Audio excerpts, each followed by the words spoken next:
Mr. Transformers 96 here, so in the video, I'm going to be talking about a newly shown Hot Toys figure, and this time it is from the Star Wars The Phantom Menace Darth Maul DX figure. So this is quite exciting.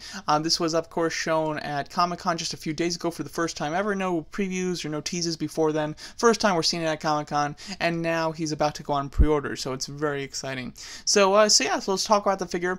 Out of all the things that were shown today, because they did show quite a bit, and I'm making videos about them all, but this was definitely the one that I was most looking forward to. I'm a big Darth Maul fan. As a kid, I loved the Phantom Menace. As I've gotten older and I watch it, I can clearly see the issues with it. But the one thing that I still, of course, very much love from it is that Darth Maul fight. I think it's excellent. It's in my top 3 lightsaber fights from any of the Star Wars movies. And he was by far my favorite character as a child, and he's still one of my favorite characters. So I'm very happy to see a Hot Toys version of him because Sideshow has made 2, and I very much considered getting that second one. I almost did it, decided not to though, and I'm glad I didn't, because if I was going to get a Darth Maul, this would be the one. So let's talk about it. So overall, the costume itself looks really nice. I think it's really well fitted, and I definitely like the tassels at the bottom of his skirt pieces there. Most of those, or at least a few of those, do have a wire through them, which is quite nice. It allows you to do some extra articulation, which is great. So I'm very happy about that. Of course, he does come with like a little probe droid, which is quite nice. Even the standard version does come with that, because there is a deluxe one. But as you can see, you do get 2 head sculpts, which is very exciting. You get a standard one like this, which is, no emotion, just very stern and strict. And then you get this one, which is very much an angry, yelling face sculpt, which I think is very cool.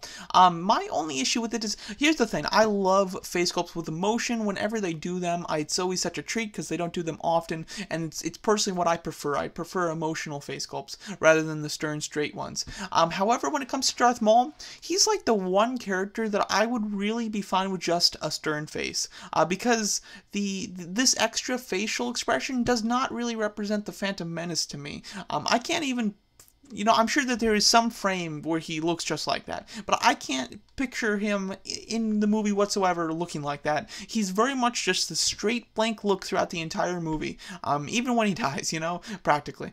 So overall, I think that you don't really need that extra face sculpt, although I love the fact that it is full of expression. It's just like, there's so many other figures that would really do great with a facial expression like that.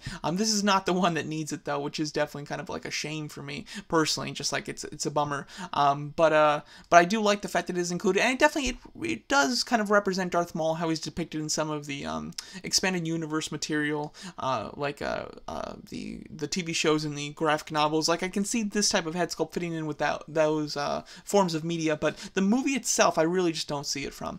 And then as far as how the face sculpt looks now, the face sculpt doesn't have to be great on this figure because he's under so much makeup. It's the paint that really sells a lot of the sculpt's likeness. Because personally, I don't think that the face sculpt is that good. Just the sculpt itself, I don't think it's great. I can see issues with it, and for a figure that's this much covered with stuff, I shouldn't be able to see any issues with it. It should look fine because it gets the facial tattoos right, and it does get those facial tattoos right, which is what really saves its head sculpt. But in general, I do think that it looks slightly off, especially with the screaming face sculpt. I think that is more off than the stern one. The stern one does look better, but again, I don't think it's perfect. However, the paint, I think, looks a lot. The paint does all the work because it's really well painted, and it definitely does represent his tattoos and his look in the film. And then I do like the fact that his lightsaber does come with that extra pieces that are a little bit wider to make it look like there's movement. I think that's quite nice.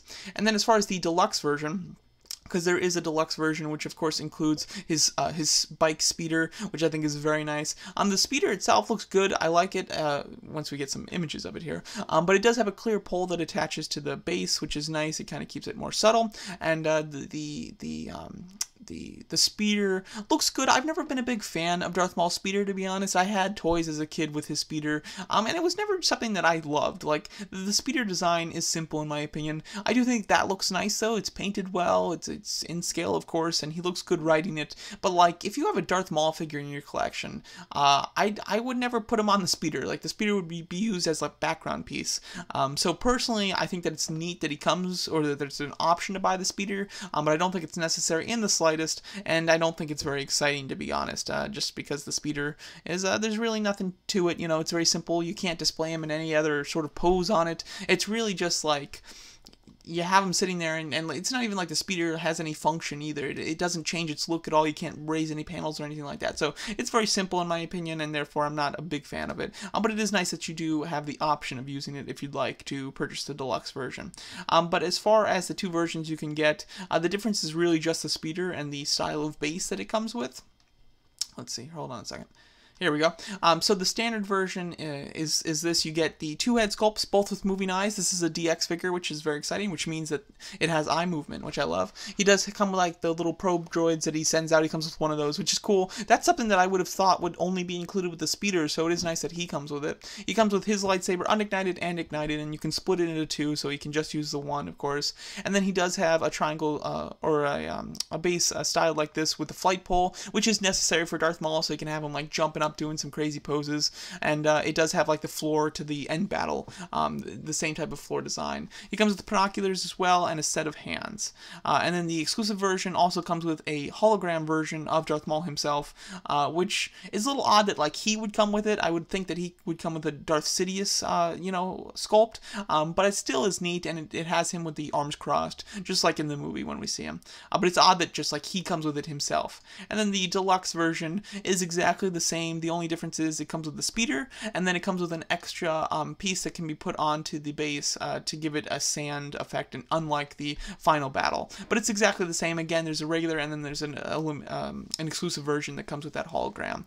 So as far as price is concerned on this guy, at the time of filming this, it's not on pre-order yet. So the price is kind of up in the air. I would...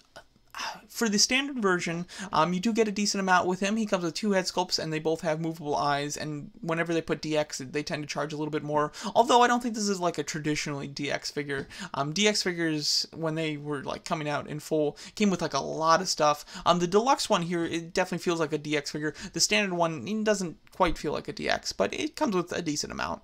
But I would think that it's going to be about $250. I hope that it's not too much more than that. I could see it going all the way up to $280, but if it's any more than that, that would be very much overpriced in my opinion. The deluxe version, I could see that being easily $320 to $350, just because the accessory, although it's relatively plain, it's very big, so that could definitely up the price. In my opinion, I wish that they did it a little bit more standard and deluxe. I feel like the deluxe one should be the only one that comes with the probe, and should be the only one that comes with the binoculars, and then and even if they wanted to make it that the deluxe one is the only one that comes with the cloak with the hood, and just make it like they're very much two different figures, and have one have a much lower price range than the other, I think that would have been quite nice. But I'm very interested to see the price, because this is a figure I am considering. I don't 100% need it, but I've been waiting for Hot Toys to make Darth Maul for a long time, and we finally have it, so it does very much excite me. I'm very worried about the price. The price is really going to come down to whether I decide to purchase it or not. So assuming it's a decent price, I will purchase the standard one, but if it's not, then I might skip it. But again, like whether I pick up the standard or deluxe one, I would absolutely go with the standard. Just the ship, the speeder, is not one that I particularly think is a really cool design speeder, and it's not from a moment that I think is like Darth Maul's shining moment or anything. There's no reason for me to get it personally, but it's neat that they do have an option to include it for people who want the speeder. So yeah. Overall, this is very exciting just to see a DX figure in general, and even more exciting to see a Darth Maul figure. So let me know what you guys think of the figure, and thanks so much for watching.